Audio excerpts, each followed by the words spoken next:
দেখুন, যদি political agenda বা পলিটিক্যাল লোকের মতন কাজ করবেন তাহলে মুশকিল আছে, আর আদারওয়াইজ সেটা টিমসের নিজস্ব যে গোষ্ঠীদ্বন্দ্ব রয়েছে তার মধ্যে আপনার পড়াশোনা। আমার বিজেপির যদি কোনো কেস আপনার পুরো এর মধ্যে হয় তা আপনি আমাকে ডাইরেক্টলি বলবেন। আমার নাম হচ্ছে ডাক্তার বিজন মুখার্জি, আমি বিজেপির প্রার্থী।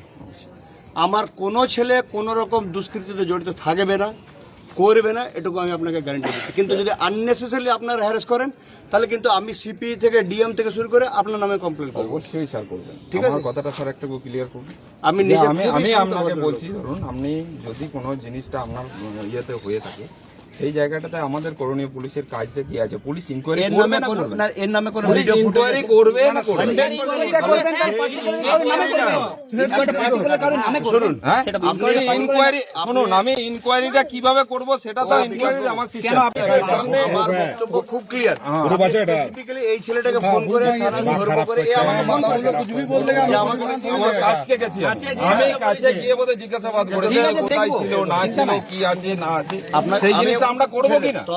আপনারা যদি বলেন যে না কথাবাজি করা যাবে না, মানে ওকে জিজ্ঞাসাবাদ করা যাবে না, আমি একটা ইনকোয়ারি প্রসেসটা কিভাবে করবো আমাকে একটা কথা বলুন, এটা ক্লিয়ার বলে দিন যে আমরা ইনকোয়ারি কেউ যদি কেউ এলিগেশন করে সেই এলিগেশনে আপনি কি ইনভেস্টিগেশনটা বিজেপি ছেলে কাছে করবেন? হ্যাঁ, বিজেপি ছেলে কাছে করবেন। সেটা আমার যেখানে নাম আমি পেয়েছি, যেটুকু আমি পেয়েছি তাতে আমি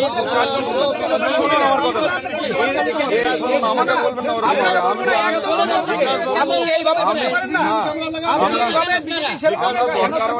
কথা বললো তাদের সঙ্গে কথা যদি যেটুকু পাচ্ছি আমরা ধরুন 1000 জায়গা থেকে কালেকশন করছি, সেই জায়গাটা থেকে আমাদেরকে তো জানতে হবে। আমরা তো